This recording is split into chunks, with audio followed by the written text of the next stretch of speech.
지금부터 폴리뉴스 4월 전국 자담회를 시작하도록 하겠습니다. 당선인 시절의 지지율이 네. 역대 직선제 대통령 당선자 중에서 최저치다. 이런 말이 나오고 지금은 약간 그 50%를 1, 2% 이렇게 넘은 선으로 나오는데 이 그전에는 대선 때 지지율하고 거의 비슷하게 48, 47 뭐 이렇게 나왔었어요. 이 어떻게 보셨습니까? 일종의 뭐랄까요, 태생적으로 상당히 취약한, 그러니까 이 정권이 될 수밖에 없는 구조이면은 분명하잖아요. 그러니까 지난 대선 때 0.73%라고, 그러니까 역대 대선에 최소 이 득표율 차이를 보였기 때문에 상당히 아마 그 험난할 것이라고 예고는 했습니다만, 그럼에도 불구하고 그런 예상보다도 훨씬 더 힘들게 지금 시작하고 있는 것이 아닐까라는 생각이 드는데요. 지금 뭐 갤럽에서 4월 12일과 14일 날 조사한 거 보면 그 윤 당선인이 당선되고 나서 한 달 이후에 지금 그걸 보면 긍정이 50%, 부정이 42%인데 문제는 그러니까 지금 긍정이 조금 앞서긴 합니다만 부정이 42%나 된다는 부분은 정말 좀 우려할 대목이다는 생각인데 문제는 이 부정적으로 판단하는 민심의 원인이 뭐냐. 가장 큰 원인이 첫 번째로 지금 대통령 집무실 이전을 일방적으로 하는 부분에 대해서 상당히 동의를 하지 못한다는 겁니다. 실제 제가 봤을 때도 이 대통령 집무실 이전이라는 부분은 저는 뭐 청와대의 그런 아주 근위적인 그런 부분들 그리고 불통될 수밖에 없는 그러한 일종의 구정궁궐에 있는 그런 지역적 한계 뭐 그런 부분들을 획파하는 차원에서는 저는 뭐 대통령 집무실을 이전하는 부분은 당연히 찬성을 하는 입장이지만 그렇다고 해서 이 주변에 여러 가지 그러니까 이 대체 시설이 만들어지지 않는 상황에서 무조건 나는 대통령 취임식 날 나는 새로운 집무실 시작할 거야 라고 이렇게 집착하면서 벌어지는 여러 가지 문제들에 대해서 그걸 아랑곳하지 않고 자신의 뜻대로 밀고 가는 부분들이 과연 그것이 그 자신의 신념에 따른 행위로 볼 것이냐 아니면 자신의 생각은 항상 옳다는 그런 나름대로의 독선에서 비롯된 것이 아니냐. 그리고 또 하나는 지금 그러니까 지금 민주당을 비롯해서 여기에 대한 비판 여론이 상당히 많지 않습니까? 근데 이걸 갖다 길을 막고 이렇게 밀어붙이는 모습 이런 부분들이 상당히 대통령 집무실 이전을 바라보는 차가운 그 민심의 하나의 바탕이 깔려 있는 것이 아닐까 생각이 들고 또 하나 부정적인 측면 중에 하나가 바로 인사 문제인데요. 윤 당선인이 당선되고 나서 제일 먼저 한 이야기가 결국은 지금 통합과 협치라는 부분인데 통합과 협치라는 그러한 자신의 그 말을 비춰봤을 때도 인사 이번에 지금 조각한 명단을 보면 정말 자신의 그러니까 윤 당선인의 말과 너무 동떨어진다는 겁니다. 말 그대로 그러니까 지금 통합도 협치도 전혀 보이지 않는 아주 편중된 인사라는 것인데요. 결국은 뭐 본인은 그 능력과 전문성을 갖고 발탁했다고 하지만 곰곰이 따져보면 다 윤 당선인하고의 여러 가지 인연이 얽혀져 있는 내 사람이 아니냐. 그래서 본인은 뭐 자리 나무 먹기 안 된다고 하지만 결과적으로는 내가 모두 자리를 먹어버리는 그러한 양상으로 나타나고 있다. 그리고 또 하나는 기용된 사람들의 면면을 보면 상당수가 소위 말하는 흘러간 물 그러니까 이 과거 전 정권의 사람들인데 그 전 정권의 사람들이 상당히 후한 평가를 받았던 사람들이 아니라는 겁니다. 그런 분들이 전면에 배치되고 있다. 그리고 또 이 지금 그 발탁된 인사들 면면들도 그렇지만 이 사람들이 갖고 있는 여러 도덕적 하자 이런 부분들은 계속적으로 지금 꼬리에 꼬리를 물고 있는 상황이기 때문에 이러한 부분들이 상당히 윤 당선인의 그런 그 전망을 어둡게 만드는 가장 결정적인 요인이 아닐까 생각이 듭니다. 저는 이 한국 보수의 제일 위협적 요인이라는 게 기본적으로 수구 기득권 지향으로 가는 부분인데 과거에 이명박 정권이나 박근혜 정권이 성공했다고 볼 수 없는 부분에도 그런 경향성이 다분히 있었기 때문에 그렇다고 봐요. 그러면 윤석열 정권은 정의 공정 등을 조국과 맞서면서 내세우면서 좀 그런 것들이 좀 그래도 기존의 정치인 출신들 보수 다른 대통령들과는 좀 다르지 않겠느냐 이렇게 기대가 많았는데 지금 이번에 인수위에 내놓은 인물을 보면 참 어디 사회 구석구석에서 골고루 기득권으로 참 이 배부르고 등따시게 지낸 사람들을 잘 찾아낸 것 같아요. 그러니까 딱 나오는 족보들이 과거에 대부분의 기득권들이 하나씩 있을 만한 일들이 지금 다 나오고 있어요. 그 40년 직위 정호영이만 하더라도 40년 직위라는 보도가 한 20일 전에 나왔는데 그때 40년 직위가 아니다라고 말을 해야지 가만히 입 다물고 있다가 지금 와가지고 40년 직위는 아니다라고 하는 것도 궁색하고 또 청와대 이전만 해도 그래요. 좋아요. 그럼 뭐 이전은 자기 마음이니까 그래서 정책이라고 생각하고 인정해준다 합시다. 그러면 청와대 이전을 한다면 하는 거는 인정하는데 아니 첫날부터 서초동에서 자고 오겠다라고 하는 부분에 왜 청와대에 한 번도 들어가지 않을까가 이제는 이게 정말로 무속 때문에 그러는 거 아니냐라는 아니면 저렇게 청와대에 하루라도 자면 안 돼요? 옮기면 옮기는 거지 그러지 않습니까?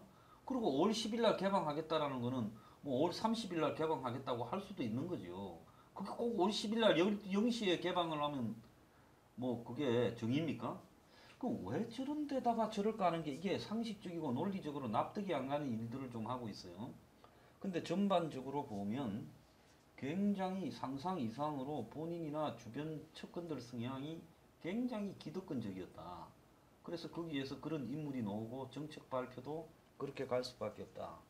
저는 윤 정권이 초반에 하다가 굉장히 위기를 맞을 거라고 보고 있습니다.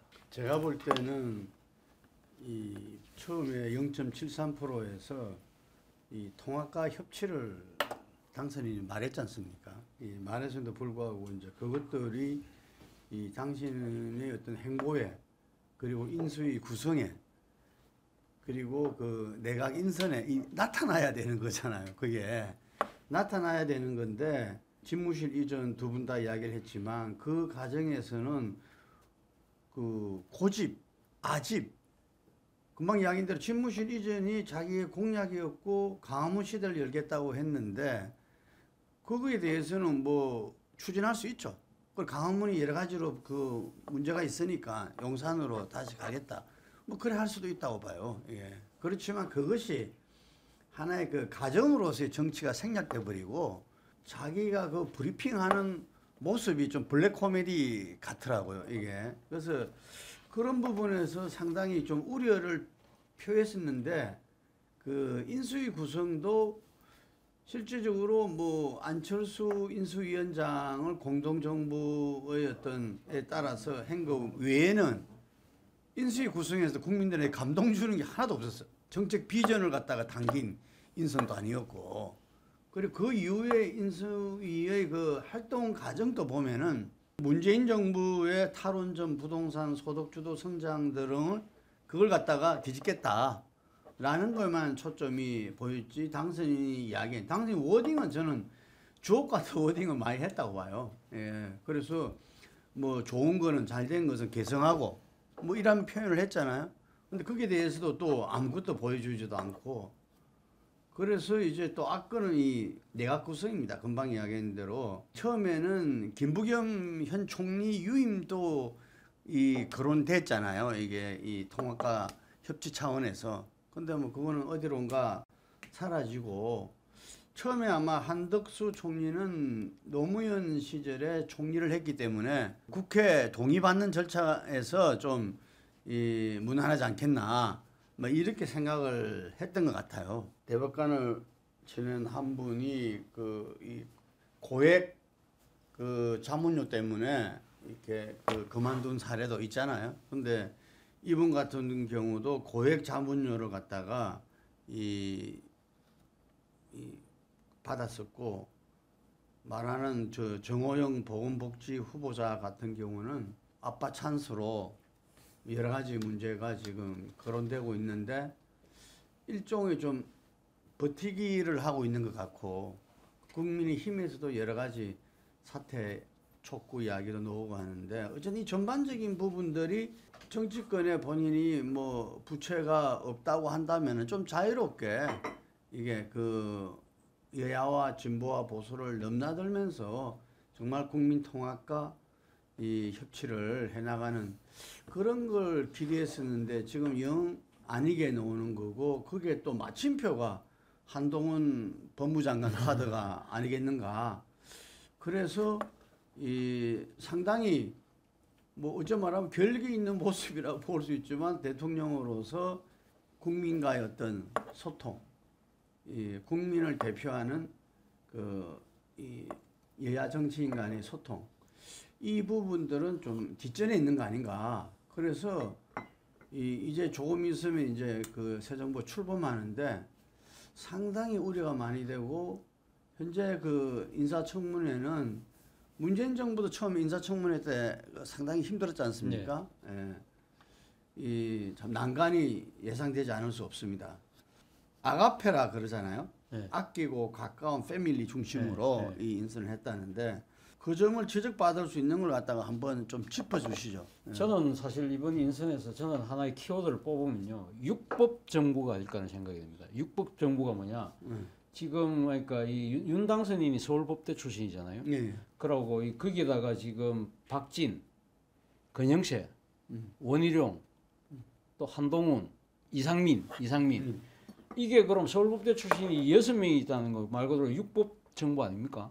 우리가 육법 하면 떠오르는 단어가 육법당 아닙니까? 옛날 과거 민정당 때 육사와 서울법대 출신들 그렇죠. 뭐 그런 식으로 했는데 근데 육법당이라는 단어 자체가 우리가 떠올리면서 항상 생각하는 것 자체가 일종의 뭡니까? 법을 도륙한다는 그 육법을 떠올리는 사람들이 꽤 많거든요. 근데 물론 이 지금 민주정부 그러니까 선거에 의해서 탄생된 정부이기 때문에 과거 육법당이 하던 식으로 법을 무시하고 절차를 무시하는 그런 법을 도륙내는 식의 행태는 안 하겠죠. 안 하겠지만 이 육법이라는 이 지금 자신의 그러니까 대통령과 대통령의 과의 선후배들로 지금 5명을 채웠다는 것 자체가요. 저는 시사한 바가 정말 크다는 생각이 듭니다. 앞서도 말씀드렸지만 전문성과 능력을 보고 뽑았다고 하지만 결과적으로 보면 결국은 뭡니까? 이 지금 소위 말하는 학력과 학벌 위주로 뽑은 것처럼 삐치는 측면이 분명히 있잖아요. 이러한 부분들이 시사하는 대목이 정말 크다는 겁니다. 그런 부분들이 공정과 정의를 이야기한 윤당선인의 그런 정치적인 하나의 그 뭡니까 출발점의 그러한 그 의지하고 과연 부합하는 것인가?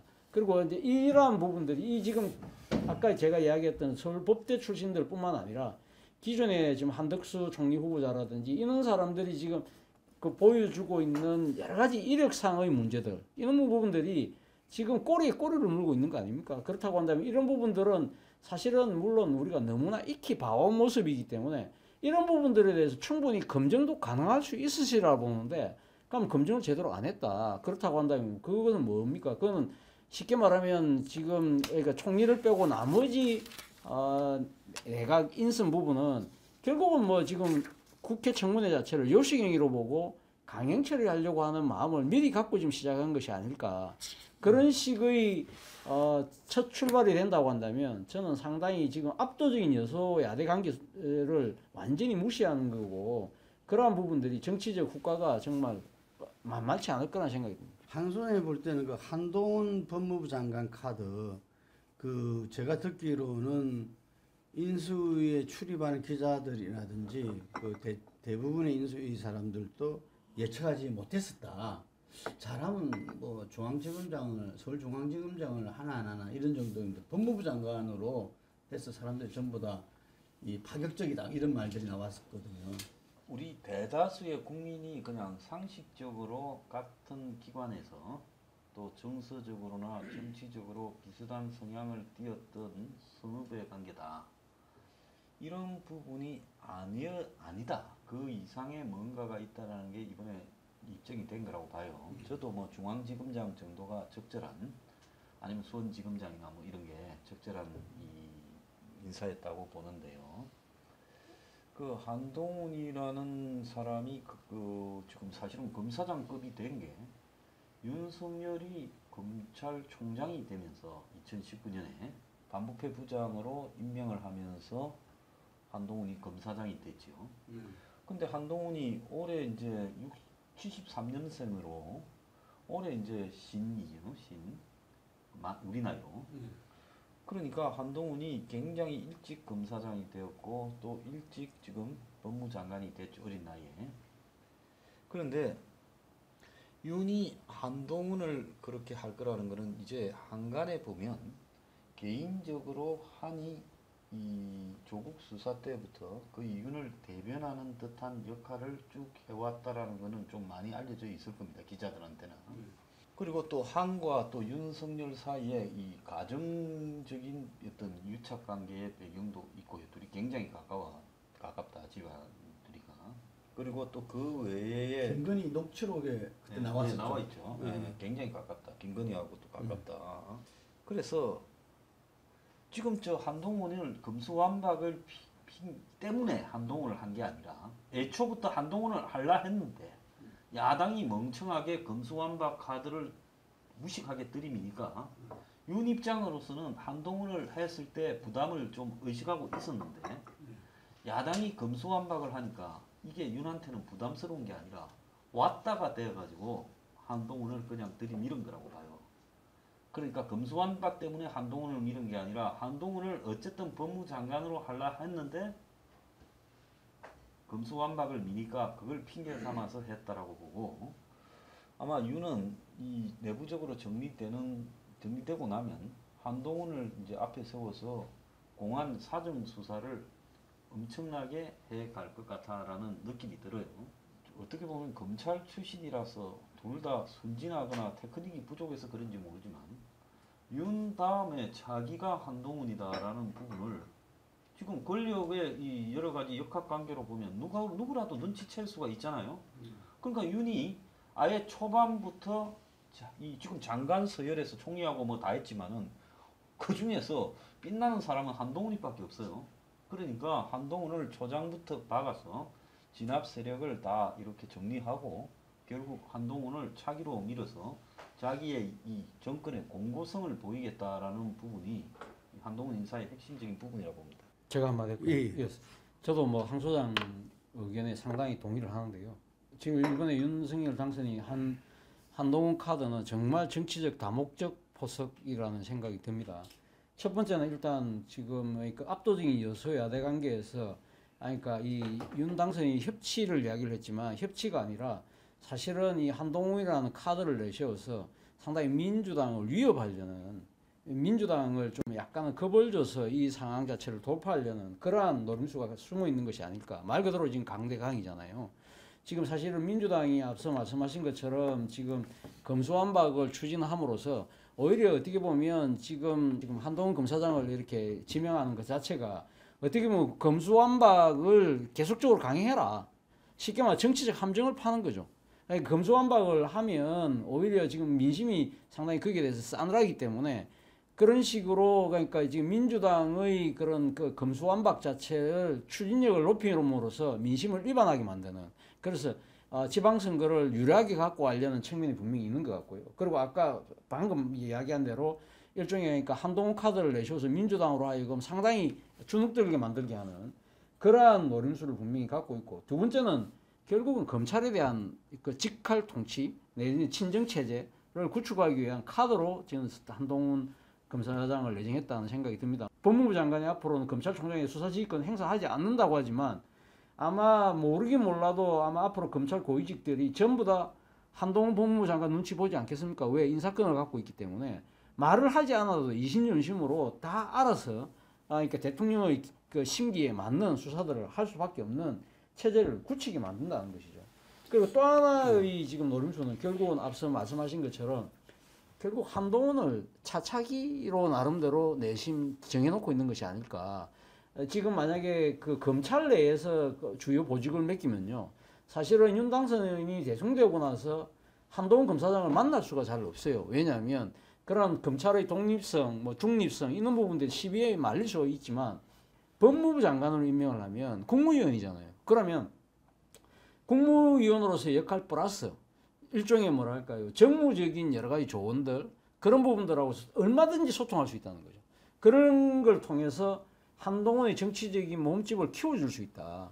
그러면 한동훈이 어느 순간에 차세대의 주자로서 우뚝 서게 만드는 그래서 아마 윤 당선인은 5년 뒤에 자신이 그 대통령 퇴임하고 난 뒤에 후계 구도까지 지금 아우르는 하나의 포석을 한 것이다. 문제는 이러한 한동훈 카드가 지금 당장은 누구한테 지금 유탄이 가느냐면 저는 한덕수 총리 후보자에게 갈 가능성이 높다. 어차피 한동훈은 반대하더라도 인준은 그냥 인준이 필요 없기 때문에 그냥 밀어붙이면 됩니다. 그러면 이 과정에서 민주당이 엄청나게 열받을 거 아닙니까? 정치적으로. 그러면 상당히 반발하게 되면 그 민주당 입장에서는 결국은 어떤 식으로 가면 정치적으로 그러면 저항할 것이냐. 결국은 한덕수죠. 한덕수 총리 지명자를 아마 낙마시킬 가능성이 높을 것이다. 그러니까 민주당 입장에서도 정치 부담이 덜 할 수 있다는 거죠. 그러니까 어떻게 보면 사실은 한덕수 플러스 한동훈이 되면 한덕훈이 돼야 되는데 이제는 지금 하는 거 한동훈이 앞서서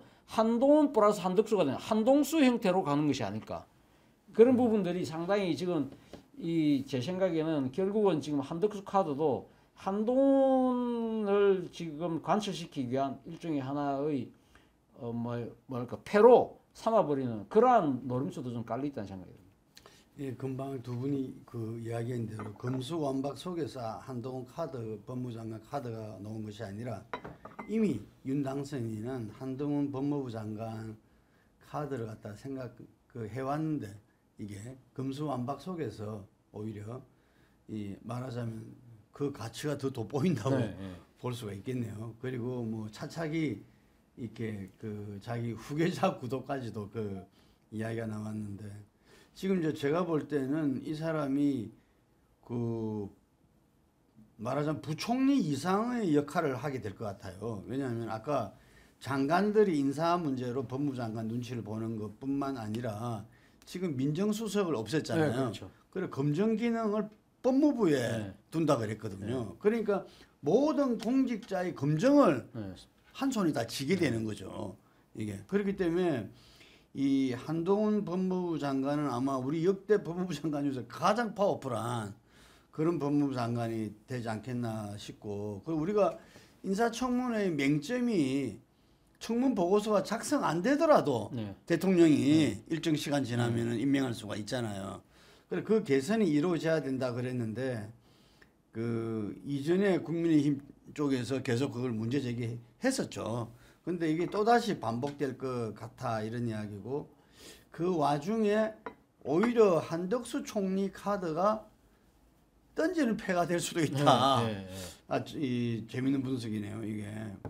그 하여간에 지금 이제 곧 이야기할 검수완박과 함께 인사청문회 전국이 이제 펼쳐지면은 그것이 갖는 여러 가지 전국에서 또 지방선거에서 영향 이런 부분과 맞물리면서 상당히 주목되리라 봅니다. 황 소장님은 이 인수위 전반에 대해서 한번 평을 한번 해보시죠. 저는 사실은 인수위가 이제 안철수가 인수위원장으로 맡게 되면서 인수위의 이원적 구조가 형성되어 버렸다고 봐요. 이번에 이제 안철수 당 세력에게 장관 자리를 하나도 안 줬지 않습니까? 사실은 저 정도로 결합을 해놓고는 그게 각서에 있건 안 있건 한두 석을 주는 그런 부분은 일종의 정치적인 어떤 행위라고 보는데, 그렇게 하지 않음으로써 안철수가 이 인수위원장이라는 형식적 자리에 앉아 있지만 실질적으로 정권의 인수인재 작업은 안철수가 아닌 다른 부분을 통해서 이제 실제 좀 밀실에서 진행되고 있는 거 아니냐 이렇게도 보여요. 근데 이제 여기서 중요한 거는 경제하고 코로나 안보 이 세 가지가 가장 핵심적인 문제인데, 지금 윤 정권에 제가 심히 우려되는 부분은 윤석열 본인의 스타일이 굉장히 좀 어떻게 보면 덜렁덜렁하는 스타일인데, 그 주변에 한쪽은 검찰 현직이나 또 검찰 퇴직자들 시니어 그룹들이 있다라고 하고, 또 한 그룹은 MB계가 있다 그렇게 보이는데, 실제로 지금 코로나 부분이 지금 문 정권이야 본인이 이제 자기가 있을 때 코로나 끝났다고 이렇게 대충 방역 제한 풀어버리고 넘어가지만은, 넘겨받아야 할 윤석열 입장에서는 저런 식으로 코로나를 가다가 또 번지게 돼 있죠. 또 많이 죽게 될 거고 가을 되면. 그러면 저 부분에 대해서 정확하게 짚어야 되는데 제대로 짚지 않는다. 또 경제 부분에서 그 지금 이 대출 문제, 뭐 원가 원리금 상환 유예라든지 이런 부분에 대해서 꼼꼼히 짚어서 부채 문제를 짚어야 되는데 인수위에서 또 원리금 상환 유예까지 거론을 했어요. 그래서 그걸 갖다가 제대로 짚지 않고 있다. 그 다음에 최근에 이제 북한이 한국을 상대로 핵을 쏘는 부분, 남한을 상대로 그 부분에 대한 구체적 실행 가능성을 갖다가 지금 보이고 있고 우크라이나 전쟁에서도 핵이 쓰여질 수 있고 이렇다면 이런 안보 문제에서 뭐 상투적으로 무슨 선제 타격이니 한미 동맹 강화 쿼드니 이런 소리를 하기 전에 한국의 과연 안보가 정상적으로 이 방법이 있나라는 부분에 대해서 좀 보수 후보 같으면 짚어야 되는데 그런 분도 없어요. 그래서 가장 핵심적인 경제, 안보, 코로나 이 세 가지에서 인수인계를 제대로 하고 또 현황을 갖다가 체크하고 그러면서 문 정권이 잘못된 부분은 또 잘못됐다고 국민 앞에 공개하고 그러면서 자기들은 어떤 정책을 펴가겠다 이래야 그게 인수인계지. 아니 뭐 상식적으로 나눠놓으면 부서에서 다 보고하면 보고한 대로 해가지고 고개 끄덕이고 넘어가는 인수위원회 그거 뭐 누가 못합니까? 아무나 다 할 수 있지요. 그래서 정말 현 시점에서 가장 필요한 국가적 위급 사태에 대한 인수인계를 제대로 안 하고 있다. 네, 걱정됩니다. 저도 인수에 대해서 말씀을 드리면 저는 뭐 얼마 전 인터뷰에서 그런 이야기를 했는데 역대 가장 존재감이 없는 인수인 것 같다. 그래서 뭐 제목으로 뽑혔던데.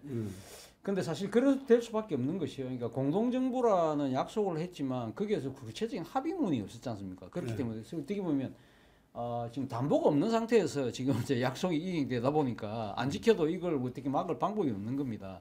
사실은 지금 어떻게 보면 지금 윤당선인 측에서 지금 인수위 자체를 어떻게 보면 뭐랄까요? 이 지금 통과 의뢰, 구색 갖추기 정도만 생각하고 있는 것 같아요. 그러니까 지금 안철수라는 사람을 지금 그러니까 위원장으로 앉혔을 때 그 뒤에 그럼 안철수의 다음에 정치적 행보가 총리로 가느냐, 아니면 뭐 이 당권으로 가느냐, 아니면 뭐 광단체로 가느냐 이런 식으로 해서 안철수의 정치적인 상당한 그 힘이 그러니까 그 뭐랄까 담보되는 상황에서 뭔가 이 이야기들이 됐는데 이번에 결국 안철수 위원장이 추천한 사람들이 다 지금 물먹었지 않습니까? 그리고 사실 거기에 대해서 안철수 위원장이 그 때문에 열받아서 약간 그 사보타주를 한번 했지만 결국 하루 만에 굴복했는데 그거는 무슨 이야기냐 하면 안철수 위원장이 그걸 저항을 할 수 있는 무기가 없다는 거죠.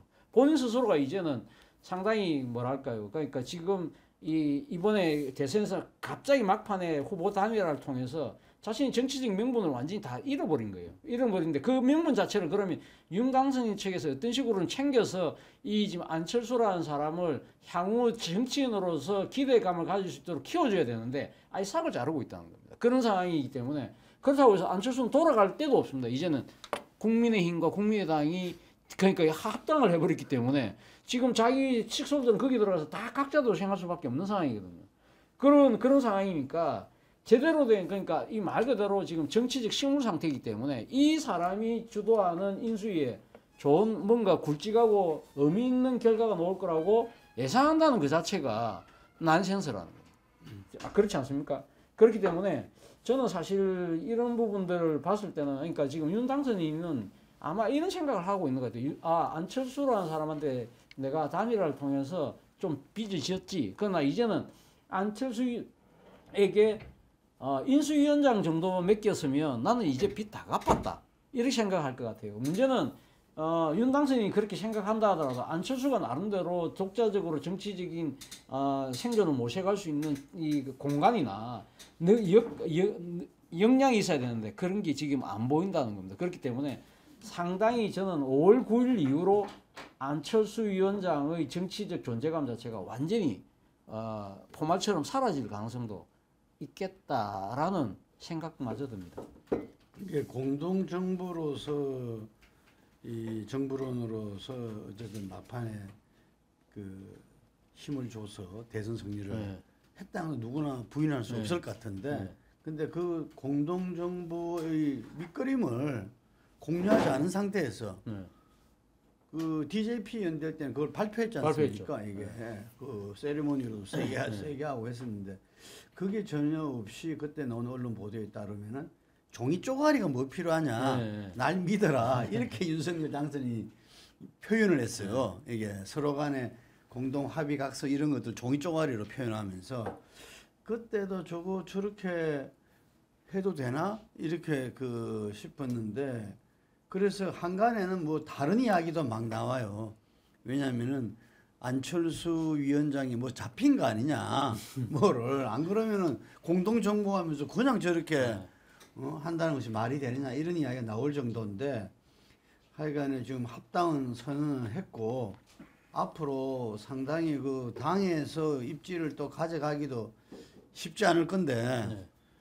그 안철수가 그 뭔가 미래에 대한 어떤 비전이 있고 파워가 있어야 사람들이 또 그렇죠. 모여들 거잖아요. 와이스처럼 예. 호랑이 굴에 네, 들어가서 호랑이를 잡는 모습이 돼야 되는데 그게 아닌다면은 뭐 지리멸렬할 수도 있다. 명분도 없죠. 자기 조직도 없죠. 자기 지지층도 이제는 사라져버리는 그런 상황이기 때문에 진짜 그럴 가능성이 높다는 겁니다. 지금 지지율이 역대 당선인 중에서 사실 역대 당선인들을 당선인 신분 때 조사한 적은 없었어요.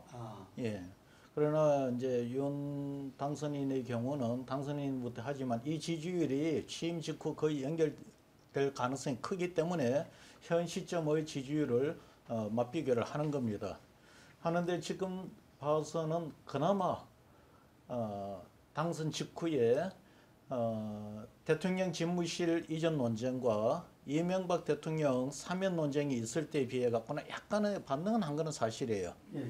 반등을 했지만 그럼에도 불구하고 50% 넘는 요 정도 선이라는 거는 사실상 대통령의 지지율, 당선 지지율을 감안하면은 지금 국민들과의 관계에서 놓고 볼 때 어차피 야당과 관계에서 허니문이라는 거는 뭐 기대를 하지 않았지만 이 국민들 간의 관계에 있어서조차도 허니문을 기대하기가 좀 어려운 상황이 되고 있다. 결국은 이렇게 되면은 윤 당선인은 지지율을 올리려면은 지금부터 취임할 때까지 그리고 취임 직후에 성과로서 뭘 보여줘야 돼요.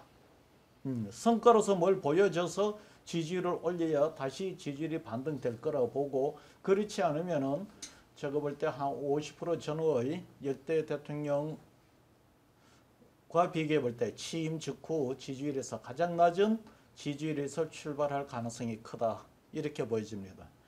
거기에 비해서 사실 지금 윤 당선인의 지지율에 그나마 좀 힘을 보태주는 것은 민주당인 것 같아요. 민주당의 지금 검수완박 논쟁이라든가 서울시장 공천 논쟁 이런 걸 보면은 과연 대선에 패배한 정당이 맞나 싶을 정도의 그런 모습을 보여주고 있단 말입니다. 그래서 윤 당선인의 지지율이 낮아도 사실 국정 운영에 있어서만큼은 민주당이 170석이 넘는 거대 지금 이제 아직은 여당이죠. 여당이 이제 야당이 되겠지만은 야당이 그런 의석을 갖고 있음에도 불구하고 현재 적어도 현 시점의 어떤 민주당의 모습이라면은 지지율과 상관없이 국정 운영에서의 힘은 조금 달리 해석을 할 수가 있겠다. 예, 이렇게 보여지고 지금 그 과정에서 안철수 이제는 뭐 합당 선언을 했으니까 비대위원장과의 관계에서 놓고 볼 때 두 당의 지금 그 합당 과정에 있어서 좀 아쉬운 것은 시너지 효과가 없는 것 같다.